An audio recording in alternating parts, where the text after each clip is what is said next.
Let's make a potholder with the potholder loom. This is an 18 peg loom, and we're going to make the 4 corners potholder, which makes 4 mitered squares in one. You can create this simple design with no seaming, so it's like you have 4 miters in one square. This pattern is fully reversible and works up quickly with 2 different colors. The pattern contains written instructions, and we have links to that and a chart which is shared with Creative Commons on our website, so click down below to get that. Let's begin making the 4 corners potholder. Welcome to GoodKnit Kisses. We're all about helping you stitch your love and love your stitches.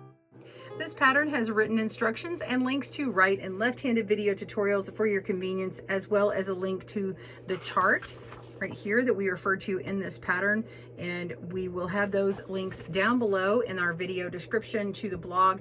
And also, if you would like to get an ad-free PDF, you can get that as well. We'll have links in there. If you do want a seaming video, we do have links to that as well, but in order to get this 4-in-1 look, you don't actually have to seam a thing, and you will get a nice 5.5 inch by 5.5 inch square for this particular potholder. So the materials that you need are going to be found on our website. I will jump right into the pattern, but I do want to say that we are working with 2 colors again, but instead of it split evenly like in the rest of our series, it's an uneven split. They're both even numbers. So we need 20 of this pink color, or whatever you want to use for color A, and then color B is going to use 16. So we'll get to how that's set up here in a minute. So make sure you have 20 of color A and 16 of color B, and then whatever tools you want for weaving. I use my fingers most of the time, and in the end I end up using my hook or weaving tool. And then you need a crochet hook for binding off. All right, let's dive into this pattern. All right, we're going to begin with our warp, which is that vertical part here. We're going to be working across 18 of these pegs here. Now, as you can see, I've divided my colors A into 2 piles, and actually color A over here where you see the second pile, I've split that in half again. So there is a pile of 10 over here, and I've split it in half, so I have 5 and 5. And then down here, I have half of my color B, which would be 8 on this side, 8 on the other side, and I'm splitting this in half, 4 and 4. Now that's gonna help me when I'm laying this out so I get the repeat right. So what we're gonna start with is color A and placing that vertically, top to bottom, bottom to top, whichever works for you. And then we're gonna grab color B and place that. So A and B, and we're gonna repeat that. We're doing that 4 times. 1, 2, that's that second repeat. 3, oops, and 4. Here we go. And then now we're going to grab the A and place that, and instead of repeating again with the B, we're going to grab another color A and place that. This is right in the middle, so it's going to be reversed. Now our repeat begins, and we're going to start with B and then A. Okay, that's 1, and then B, and then A. That's 2, B, A, it's 3, and B, A, that's 4. So you can see if I worked from this direction to the middle or this other direction to the middle, it's exactly the same. You have 2 of color A in the middle. Now we're going to begin on our weave. Okay, we've done our warp, which is that up and down part, and we want to do the weave now, left and right. It's going to be the same design, so it's going to go out just like this. We're going to start with A. So what I've done is I've gone ahead and separated these out just as I did before. I have 10 loops left of color A, and I've separated them into 2 groups of 5. And then I have 8 left of color B, and I've separated them into 2 groups of 4. So I'm ready to begin row 1, and we're going to start with A. Pick that up, and we're going to go under 1, over 1 3 times. So under 1, and then go ahead and place that on that first loop, making sure to go completely under both loops, or both sides of each loop, or under each. Okay, so under 1, over 1 3 times. That's 1, 2, 3. I'm going to put my finger here in place so I can read, and then we're going to go under 1, over 2, under 1, over 2, 1, 2, and that puts me in between these two, which is right in the middle. And we're going to repeat those first 9 stitches that we just did. We're going to weave under 1 over 1 3 times. So under 1 over 1 once, there's twice, and 3 times. Mark that, and under 1 and over 2, and then place. So that's row 1. Row 2, we're going to grab B for row 2. We're going to go under 1 over 1 3 times.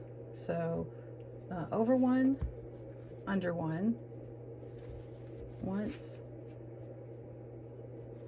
over under second time, over under the third time. I'm going to place that, and we're going to go over 2, under 1. So over these 2, under 1. Now we're at that halfway point, and we're going to repeat what we did. So we're going to go over 1, under 1 3 times. That's 1, 2, 3, and then over 2, under 1. So we're going to go underneath that very last one and place. That is the first 2 rows. Go ahead with A. We're going to work row 3, which is weave under 1 over 1 2 times. Under 1 over 1, under 1 over 1. Mark that. We're going to weave under 1 over 2, under 1 over 2, and then under 1, and then over 1. So then mark that, and we're at that midpoint, and so we're going to do what we did before. We're going to weave under 1 over 1 twice. So it's under, over, and then we're going to weave under 1 over 2, under 1 over 2, under 1, and over 1. Okay, be sure and look at your written copy or the chart if you're having difficulty. I'm going to push these up, and we're going to grab B, row 4, weave over 1, under 1 2 times. So over, under once, over, under the second time, and we're going to weave over 2, under 1, over 2, under 1, and over 1, and under 1, and that puts us at the middle. We're going to repeat that. We're going to go over 1, under 1 2 times. Okay, and then we're going to go over 2, under 1, over 1, under 1. If you get lost and you know you did the first half right, just look over here and repeat what you just did over on this side. Okay, row 4 with A, we're going to weave under 1 over 1,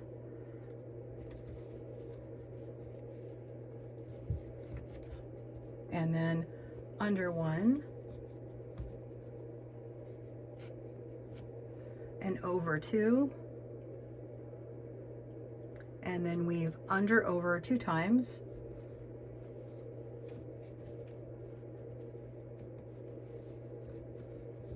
and then we're going to repeat that again. So you're going under 1, over 1, under 1, over 2, and then under 1, over 1, just like that. Okay, now on with B, and row 6, we're going to weave over 1, under 1,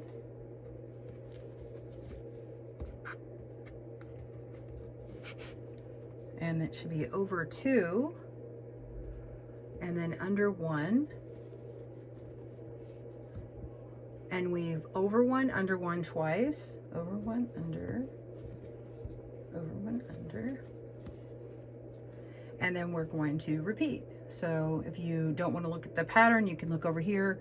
So you're going over 1, under 1, over 2, under one, and then under, over. There we go, until we get to the end. So it was over, under, under. Okay, just a few left in this part of the repeat. So we're row 7. We're going to, with A, weave under 1, over 2. Over 2. Under 1, over 1 3 times. That's 1 repeat, 2 repeat, 3 repeat. At the end of the repeat, it's an over, so I'm going to put my finger here. You can see we're at the midpoint, and then repeat what you just did. So we're going to go under that first one, over 2, and then under, over till the end. Under, over, all the way till the end. All right. All right, now with B, we're going to do row 8, and we're going to weave over 2, under 1, over 2, under 1. Oh, you know, I gotta move these 1 second. I've noticed that I was off a little bit, so we're gonna just pick this up and move it.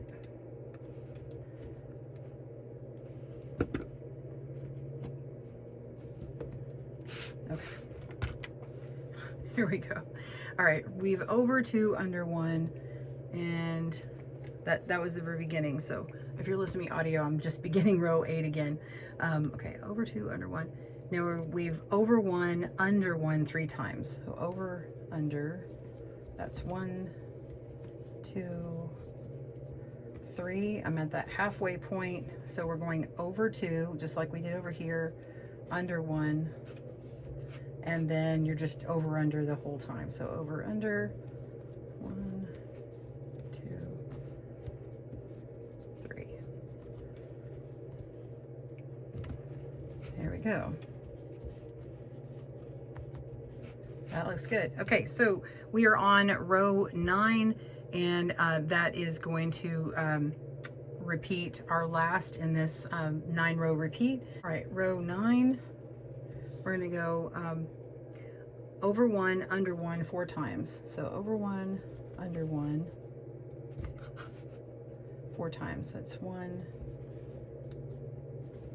2, 3, 4, and then weave over 2, and then we're going under 1, over 1 4 times. So it's the opposite of what we did over here. Under 1, over, under, over for the second time, third time, and fourth time, and place. So that looks like you've got 2 mitered squares on here, and it will draw in whenever we take it off. But you're going to do 2 more again. So you're going to repeat those first 9 rows down here on this bottom part. Go ahead and rewind if you want to see what that looks like, and of course consult your pattern. I'll meet you back for the very last row where I show you just that how I use my crochet hook, and then we'll start the bind off together. Pause your video and I will see you there. All right, so I've got 2 rows left. You can see my last 2 pegs here, and I've kind of squished these up. So if you saw it look a little bit different earlier, it's just because I turned this around and I use the back of my crochet hook where it's nice and flat, and just pull down on some of these rows and push my rows down. So I'll do like the first few and push these rows to this end that's completed, just to give myself a little bit more space at the top here, or rather the bottom when I turn this around. Okay, so now we're going to pick up our next color. This is B, and I'm going to work a row 8 here. So I'm going to use my crochet hook to pick up the ones that I want to go under. I'm going to pick them up from the warp so I can get my weave under there easier. So I need to skip the first 2 on this row, and I'm going to go under this one here. So I'm just going to pick it up, go ahead and place my loop in and set it on my peg, and then place that warp back down, and then go to my pattern. I need to go over 1, under 1 3 times. So We're gonna go over this one. I'm gonna pick up my pink one. So I'm gonna pick up these couple of them, these next two, and lay this down and put down my warps again. And need to do one more. And lay that down. And now we're ready to begin my repeat. I'm gonna go over to under one, so over these two and under this one. And this one's gonna be a little short, so I can just place it on the other end here and then put that down again, pick it up and get ready for the next repeat, which is over one, under one 3 times. So I'm gonna do the same thing again where I just pick up a few that I wanna go under and place it over here and then put these warps down. Okay. Pick my weave back up, and then I have one more warp that I need to go under, so I'm gonna pick it up and then place both of them in the right order, and there I go. So that's how I did that second to last row, and so you can keep working on it, and whatever point that you are at, you could do it further up here if you need to. I'm gonna work my last row and I'll join you back for the bind off. All right, there we have it. Our 4 corners, looks like 4 mitered corners, and I'm ready to bind off. So I'm gonna go up in this upper corner here, and I'm gonna work across this row here. I like to go one past it on this corner, and I'll show you how to finish it up, but we're just basically going 1 to 1. You just pick up your first peg, then you go to the next peg and lift up and over, and then go to the next peg in order, lift up and over, and so on. So just keep picking them up one by one and crocheting them off or slipping them through. And then when you have a couple of stitches left, I'll meet you right over here and I'll show you what to do next. Pause your video and I will see you there. All right, we're on our last couple of stitches. Let's go ahead and crochet those off.